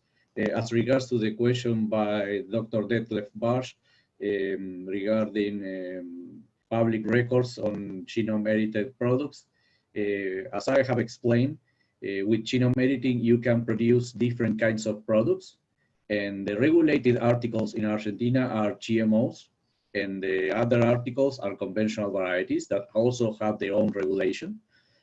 So when we analyze a product modified by genome editing, what we do is to decide if it is a GMO or not.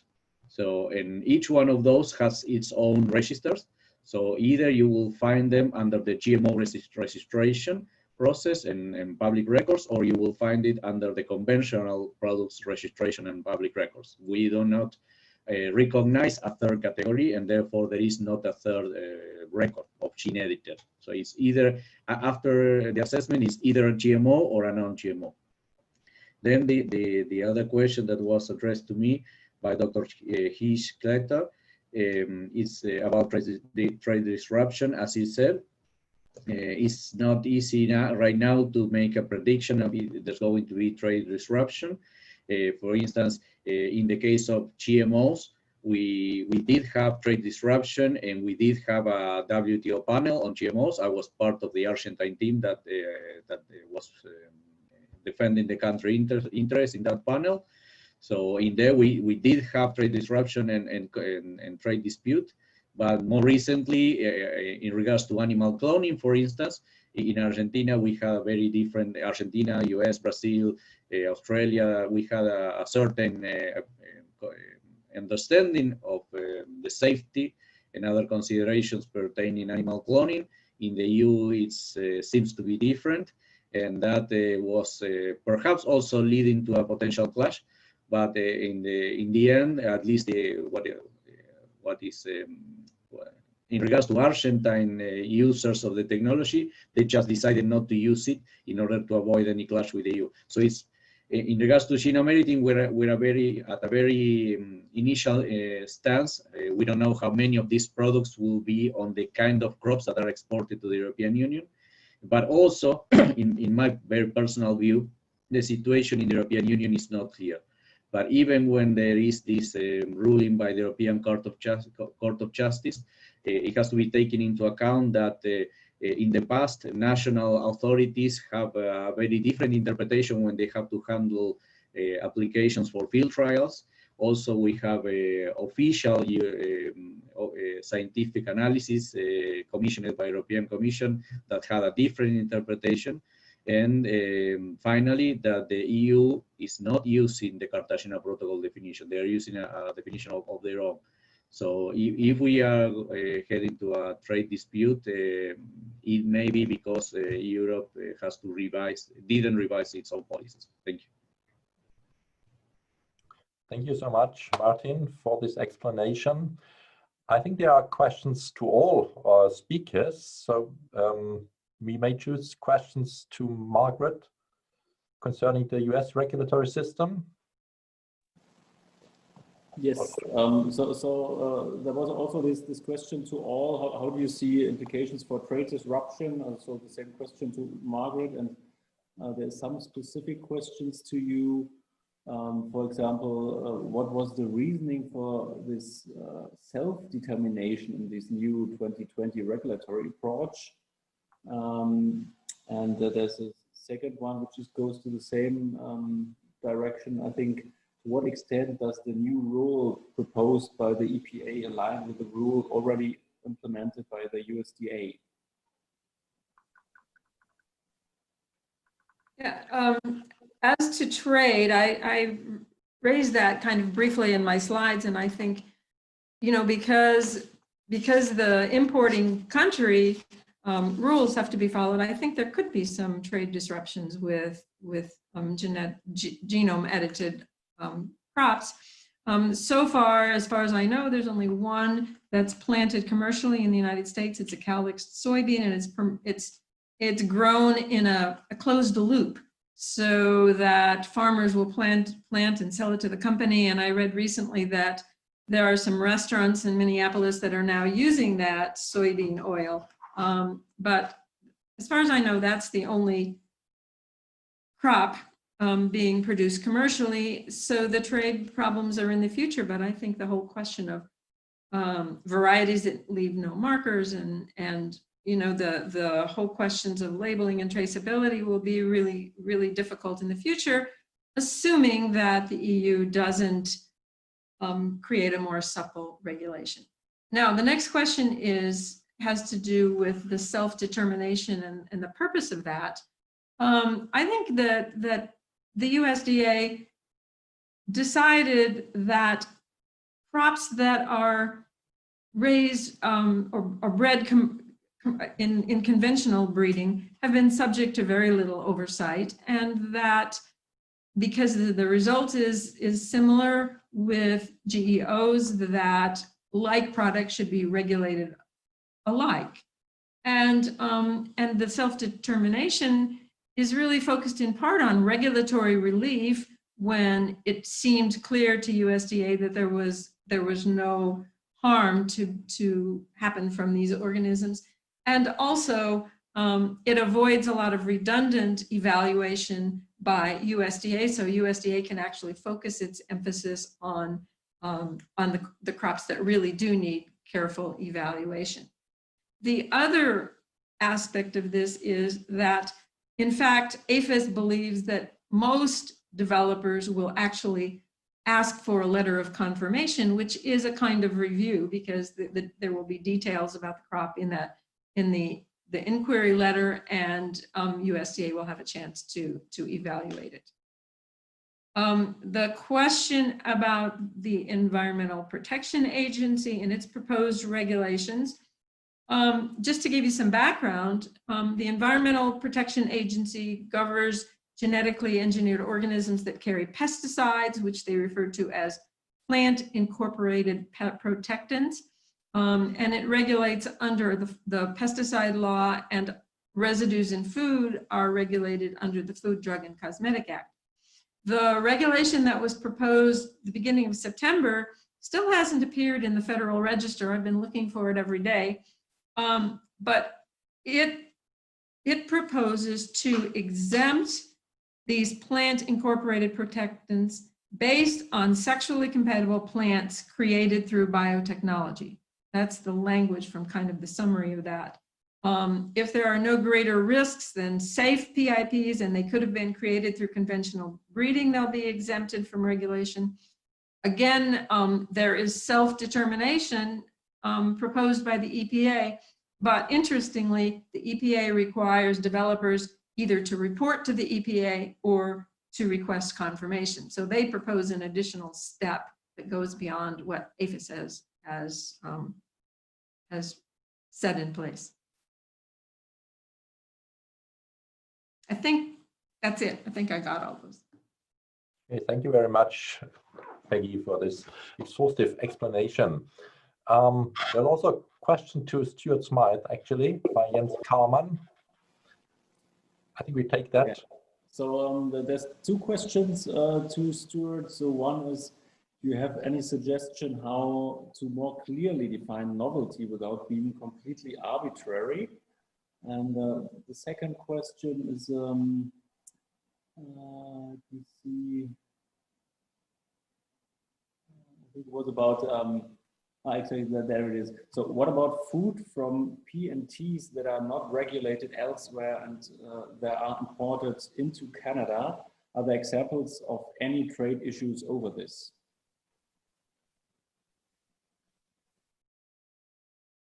You're still mute?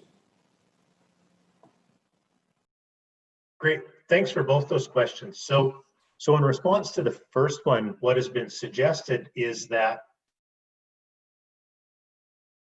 novelty provide an exemption for existing traits in existing crops that have had risk assessments that conducted for up to 25 years. So for example, herbicide tolerance in canola, we commercialized the first varieties in 1995. So we've got 25 years of risk assessment with no evidence of ecological, environmental, human harm. So the idea would be is that if gene editing resulted in the development of another herbicide tolerant canola variety, it would be exempt. However, if a breeder was developing a new trait within an existing variety or a new novel trait within a new variety, then that would undergo the full risk assessment.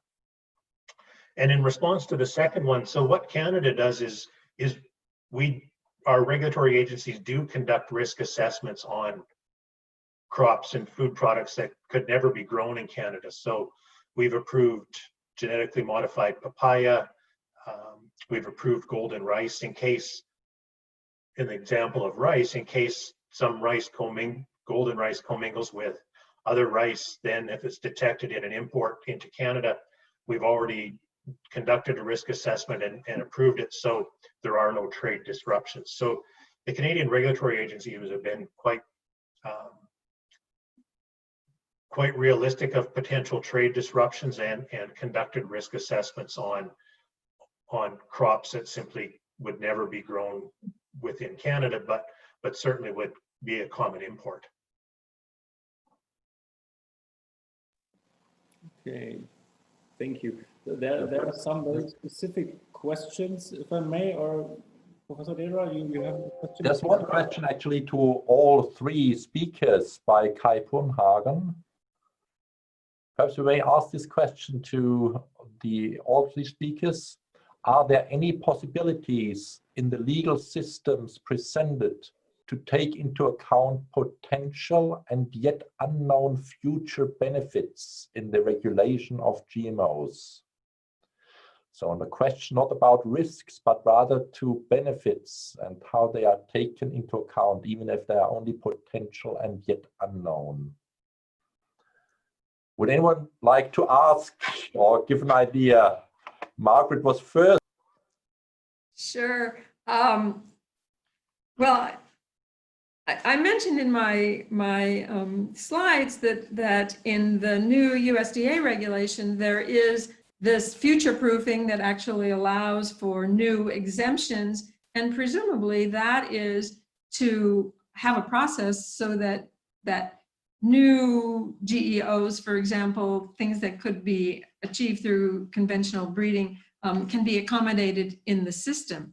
Now, when you look at these regulations, the focus is really plant pest risks. There really isn't the focus on the social economic benefits from genetically modified organisms or genome edited organisms. So the regulation, I think, doesn't actually focus on benefits, it focuses on an analysis to determine if there's a plant pest risk, and that's the authority that USDA has. And I think our system is a little bit different in the sense that those social economic issues probably don't come into the regulatory decisions quite as much as they do in Europe. I'm not sure that that totally answers your question, Kai, but it's an attempt anyway. Kai, one of the things that we've seen in Canada is that the social aspects don't come into play. So I don't think, as Margaret said, I doubt that in Canada we would see a change in the science-based risk assessment to begin to bring that in. But when I've talked to companies that have submitted GM varieties for risk assessment, what they're doing is they're taking some of the studies that have been done by academics that quantify environmental benefits, such as the reduction in tillage or the reduction in chemical use or those types of impacts. And the references to those studies get included in the compendium of data that gets submitted as part of the dossier for a risk assessment. So that information is being provided to regulators to say that herbicide tolerant varieties are reducing the impact on the environment, and here's the sort of the research from agricultural economists that have quantified some of that. So we do, or I've heard some evidence that those aspects are at least being included in the submission dossiers for risk assessment. Great, thank you. Stuart, would like to add? Yes, please, you're welcome. Thank you, Hans-Georg. Let me paraphrase something that has been said and add something else. If a product, GMO, gene edited, whatever, if a product has a risk, and we are talking here of sanitary regulatory regimes in any of our countries. So it's a sanitary regulatory regime. And if a product has a risk, you cannot compensate by a social or economic benefit. So that's it. Only after a product has been assessed as safe, perhaps you can have pros and cons. For instance, in the GMO in Argentina, we have a socioeconomic or productive commercial assessment where we weight pears and apples between the possibility of exporting to countries and the benefits. Sometimes countries have not approved the product and therefore we cannot export there, but at the same time we may have more productivity and we outweigh pears and apples. But that's an assessment on itself after the safety assessment has been done. And as Stuart said, perhaps while if you're doing the safety assessment of a product right, you may compare with the adequate counterpart. And in case a product, for instance, if you have a BT crop, you should not only compare against the wild type or conventional crop of the same kind. You should also compare to the use of chemical insecticide. And perhaps indirectly you are assessing a benefit because your product is less. It has less risk than the conventional or the counterpart. But when it comes to gene editing in particular, I think it's more valuable to focus on the potential benefits, not as part of the assessment of product by product, but in the policy making stage.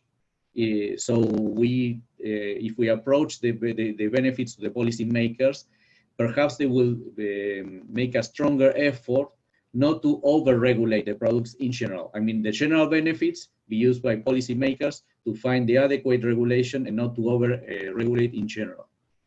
Thank you. Thank you so much, Martin. Well, we are just 1 minute before 5 p.m. here. Dr. Fritsch, what do you think? There's one more questions which could be addressed or is addressed actually to all three speakers, and that would also provide all speakers with the opportunity to make a sort of also a final statement at the same time. Should we proceed like this? What do you think? Yeah. Is that okay? So this is a question by Adinda de Schrijver, and she refers to the title of our webinars, and the question is to all of you: do you see any new international disputes arising compared to conventional GMOs if the EU does not exempt genome-edited organisms? Or will the same as for conventional GMOs will be repeated, e.g. a World Trade Organization, WTO dispute? This was the question. So do you see a possibility of new trade disputes unless the EU exempts genome-edited organisms from regulation? This is only a starting point, perhaps, for a final remark. Stuart, you would like to start? Okay. Sure. Thank you, Hans-George. I'm just going to take a second and address the one question about the Cebus variety that was commercialized. So in Canada, the way the canola trade industry works is that any new variety that comes on that is a PNT the developer has to ensure that it receives import approval or risk assessment approval in the key export markets. So China, Asia, other parts of Asia, Europe, Mexico Cebus would have ensured that it had passed the risk assessment system prior to commercialization. That's sort of the agreement that the canola industry has come to. So to turn to this last question, I think the challenge, particularly for the EU, is going to be, given that there's no testing capacity, they're going to find themselves in a similar situation to what they were in 2007 and 8, shortly after they made sure that no further GM crops were going to be commercialized in the EU, and they were scouring the globe for non-GM corn and soybeans for use as livestock feed, and were quickly running out of sources. And I remember being at a conference about 2006, and there was a representative from the Brazilian Farm Association, and he estimated that 80% of Brazil's corn and soybean exports to Europe were GM, whereas the delegate from the Brazilian Ministry of Agriculture said it was only 10%. So I think if Europe tries to ensure that gene-edited products have to be the same way as GM, and with no testing capacity, really the default position for the EU trade imports comes to reject if they can't guarantee that there's no gene-editing varieties in a shipment, because there's no other option. Without the ability to quantify and determine what percentage gene-edited varieties might be in any shipment of corn or soybeans, the default has to be to reject. And Europe would, within a few months, run out of supply or access to, down the road, not right away, but say in 3 to 5 years, when more gene-edited varieties are released, that the supply of varieties that would be acceptable into the EU for livestock feed could rapidly be reduced, and which would result in pushing up meat prices across the EU. Thank you. Would you like to add something also regarding the question of international disputes? Sure, I can say something. I mean, I think it's possible that there could be international disputes. I would hope that it wouldn't get to the level of the World Trade Organization. And I think that's probably remote, at least until a number of these products are commercialized and grown in quantities for export. I do think that the companies that are exporting to the European Union are making an effort to get the proper authorization in the European Union. I'm wondering if for GEOs that's going to be more and more difficult, because as Stuart just said, of the problem with testing and finding out if those things really are from conventional breeding or GEOs, and there may even be a problem for the developers to get a unique identifier so that they could fit into the traceability system. So I think there could be problems in the future, and I hope, like many, that the European Union will enact some sort of a provision, perhaps along the line that Leopoldina has suggested, to regulate these crops differently. That's my hope. And in the long term, maybe a different GMO regulation would be great. Thank you. Well, thank you so much, Margaret. Well, and last but not least, Martin also raised his hand. Please, thank you, Martin, go ahead. And is it possible that this is leading to a trade dispute? Possible, yes. Probably, but this probability, I don't know at this instance. But if, in case there is a trade dispute, as I said, I understand that the legal base of the EU defending itself in a WTO case is quite weak, because among other things, the use of a very special GMO definition, different from the international standard, and also because there are conflicting interpretations of that definition even within the official bodies of the European Union and its member states. But besides that, it's not just about possible trade dispute that the EU should think about revising or updating its regulation. It's also about all of the benefits, the social benefits, environmental benefits that these kind of technologies could bring to countries outside of the Union, but also within the Union, if now biotechnology sector seed companies are allowed to deliver these products to the agricultural farmers. Thank you.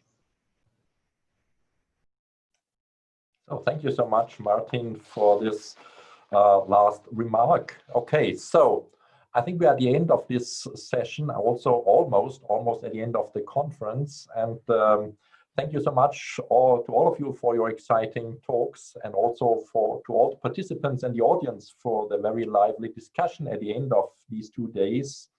And thank you also for these comprehensive and enlightening statements and answers by the speakers. What I found interesting actually is how successful the Argentine and also the US system are when it comes to the regulation of GMOs, but also in particular the NBT organisms resulting from genome editing. When I look at the high diversity of organisms, high diversity of traits, and high diversity of applicants that was described by Martin Lehmer regarding the Argentine regulatory system, that is really astonishing. I think the same applies to the United States. There's a similar variety of organisms, traits, and applicants actually when you have a look at the list of unregulated articles in the regulated procedure.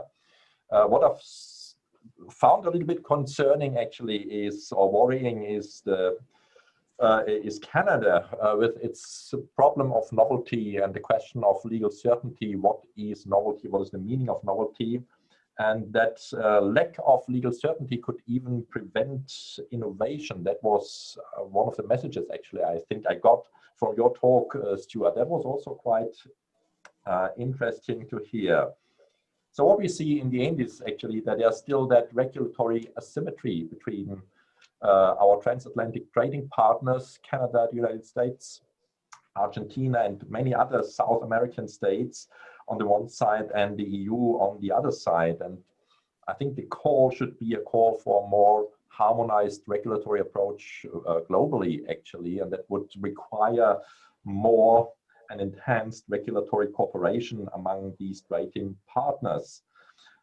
So we got many ideas, of course, how to adjust our system in the European Union. And what I see in all 3 countries here, Argentina, United States, and Canada, is that I think the regulation is much more science-driven than in the EU. But let me stop here and thank you all. Thank you once again. Thanks all to you and to the all participants, discussants, and the audience as well for all their interest and questions. And I think I will now hand over to the organizers, to Dr. Fritsch, and that also means I have to thank the organizers for the excellent presentation of this conference, which I think was really a great task. You did an enormously great job. Thank you so much.